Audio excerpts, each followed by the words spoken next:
Huzzah, and well met to my mad scientists under my banner. And today, it's very appropriate that you be mad scientists because there's very little of this video that's going to be of much use. But I'll talk to you about that in a moment. We are currently working on a series that I am going through all of the ways to move your items from place to place in a very classroom, sequential type of manner. And I want to be very specific in that this one is only useful for these first four fixtures I'm going to tell you about. Well, that's not true. These over here will be good information, but their application in this video is a little less than necessary. But we'll talk about that in a moment. So, as we've talked about different ways to move your items along, you can see far down there we've talked about water streams, we've talked about hopper lines, we've talked about rails and carts and their uses, and then we've talked about some very basic unloaders and loaders for different types of mine carts.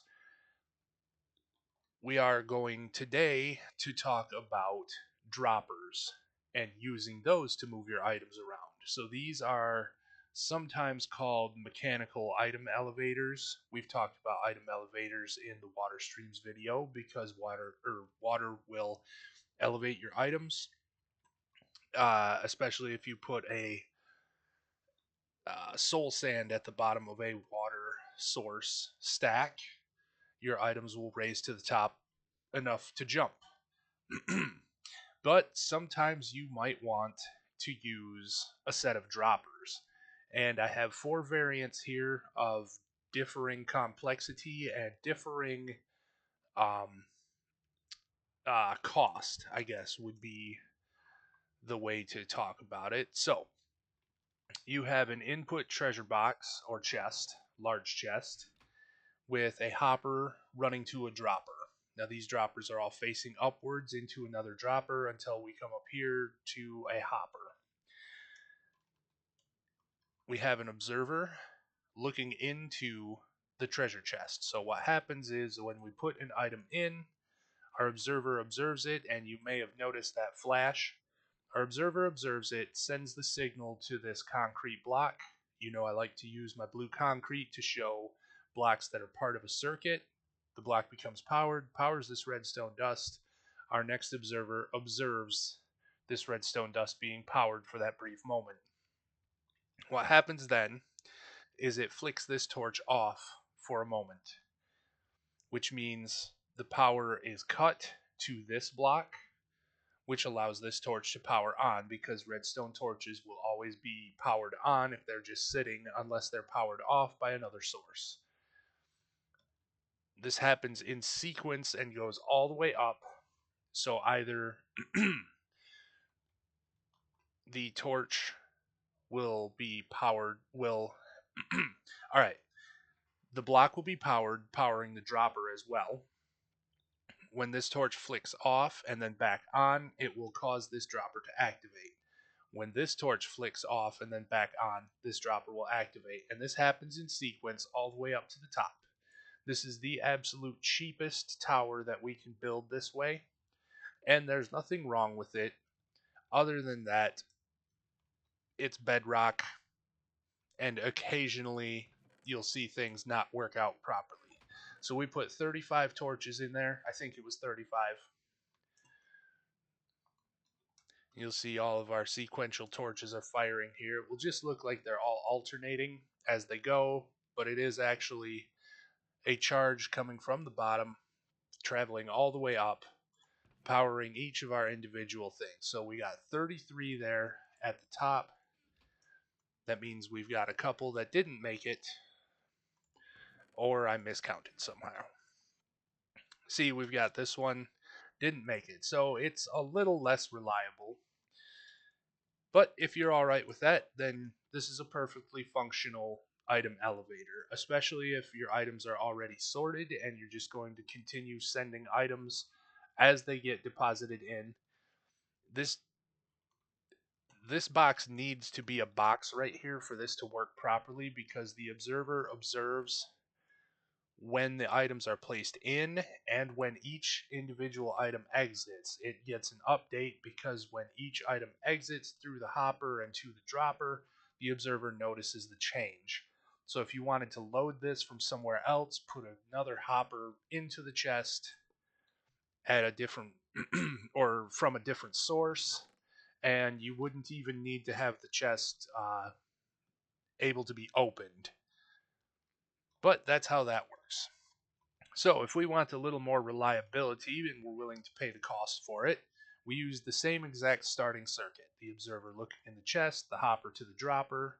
Our observer is now observing a powered rail, which powered rails are said to activate quicker. I don't know how much quicker, and even if I did know how much quicker, it would I don't believe it would make enough difference to the operation speed of droppers. So what happens here is the same thing. We have this observer observing our powered rail. When the powered rail gets power, it signals this torch to turn off, which sends our signal upward, which allows this torch to turn on, which powers this powered rail. And this observer observes it.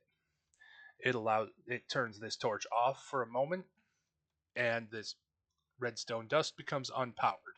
Now, as I said in the early part of the video, I like my blue concrete for showing solid blocks that you need to use in the build, but they need not be concrete. I do this so that it's easy to visualize what circuits are which, and these are all part of the same series. They all use the same signal that comes from down here, but they happen in series, like I said. They will go one at a time, and it's fast, but they're all part of the same circuit, doing the same job, but they all have some individual bit.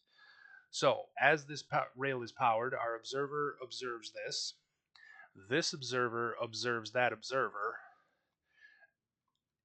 This redstone torch is flicked off for a moment, while this redstone torch while this observer just a moment before the redstone torch and redstone dust signals this block is signaled. So it happens very quickly, 1, 2, 3, 4, 5, all in sequence, and your things end up in the very top. I don't want this to take all day, so we'll just throw 16 torches in there. You'll see our observers and torches all going in sequence. And there we have it. Very reliable, very easy to understand, very easy to build. All you need is the solid blocks behind your droppers, and your droppers all face upwards, and they catch in a hopper. If Now, powered rails are expensive, and if you don't want to feel that pain, and I don't blame you, that takes a lot of gold to make those, use a repeater. Do not adjust this speed, as this will throw off your whole system. And you probably just heard it clicking madly, because every time you adjust this speed, our observer observes that, and with no items in the droppers, they're going to make noise as they go. So, instead of the redstone dust we used over there, you can use an observer to observe the torch. And this is important because we can change these all around. And in this final one, you can use observers instead of the torch at all. And this helps because redstone is finicky about light levels. So if you do not have your space completely illuminated, then updates to the lighting levels can really lag your machine or your server and then cause your machine here not to work properly. So just keep that in mind. If you're going to be using redstone torches, you want as much daylight or torch light or lantern light or glowstone to be illuminating your whole project as best as possible, so that the flickering of the redstone torches doesn't cause your computer to have a hemorrhage and, your items get stuck somewhere along the elevator. This works exactly the same as our last one, except we use the observers instead of the redstone dust. It does the same job, powering in sequence. I grouped these together because this one observer observing our redstone here is pretty cheap. The power from this observer will first be observed by this second observer. It will secondly depower this torch for a moment, which will be observed by this observer. And you will have a step one, or power that goes from here to your dropper faster than it goes from here to here to here to your dropper. So it's really just a matter of how many blocks your signal has to travel through. And that's kind of how I've grouped them up here for you to visualize. Once again, you don't need to use concrete blocks, but it's easier for me to teach about them when it's like this.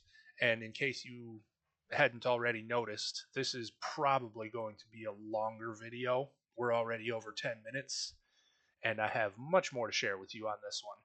Or I might break it into a two-parter and share tomorrow night. Anyway, for our final bit of elevators anyways, we have using a repeater here and a repeater here to be observed. The only difference in this stack is instead of a torch, we have another observer facing downward. All this does, like I said, is eliminate the light updates that you're going to get if you're using constantly flickering torches. But instead, using observers, you're still going to have the same sequence. Once this repeater is powered, our observer sees that, sends a signal that way and that way. This one sees it, sends a signal that way and that way, all the way up. All of the signals travel to the droppers one at a time, and you'll see your items being loaded into this chest up here. It's also actually rather fast, so you don't need to worry about waiting a long time for your items to make it to the top. But like I've also said earlier, if you're going to load these from somewhere, the chest is important. Otherwise, you could use a pair of rails like we've talked about and position a minecart over top if you wanted to do something like that for a faster farm. But I don't recommend that because it takes some very delicate positioning so that the observer can notice things, and it's very hard to keep it in place. So, how does all of this work? You probably all know about an observer clock where two observers looking at each other will just constantly tick back and forth, back and forth, back and forth. So, we're only looking at half of the signals that are being output by this clock. And you can see they just flick back and forth.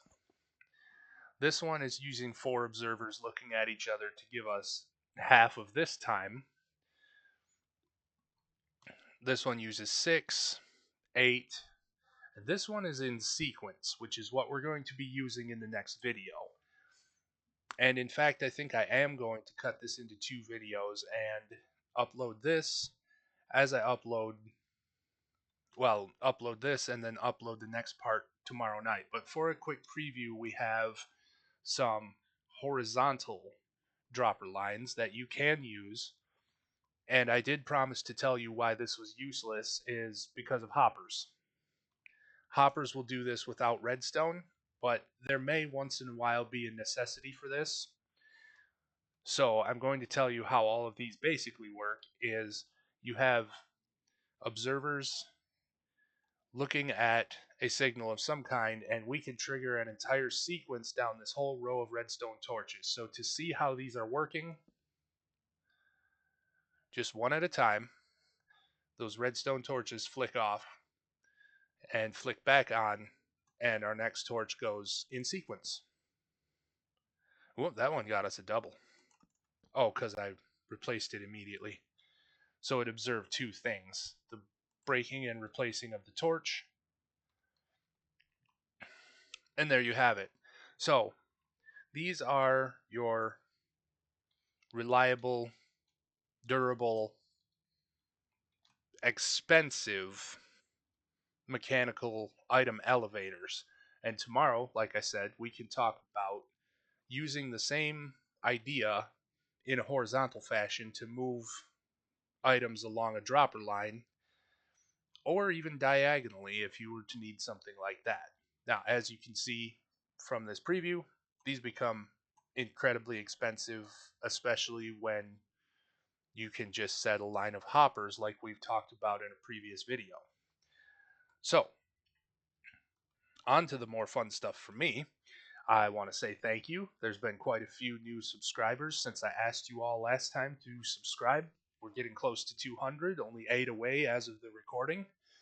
I appreciate the comments. I see many of my older videos are getting a lot of views again lately, so that's exciting. And I'm happy to have you all here. If you have questions, comments, ideas for future videos, please feel free to leave them in the comments section. I'm always happy to respond to as many of you as I find it possible to respond to. I do apologize that this took 2 weeks to get to. I had an opportunity to take care of one of my own health issues last weekend because of a cancellation, and so that meant I got to go and spend the night in the hospital and be a lab specimen. So that was fun. And afterwards, I wanted nothing more than to sleep a lot. So, like I said, I apologize that this video took so long. I hope you're getting the content that you enjoy, and I hope you are blessed on your next quest, and I'm off to my next adventure.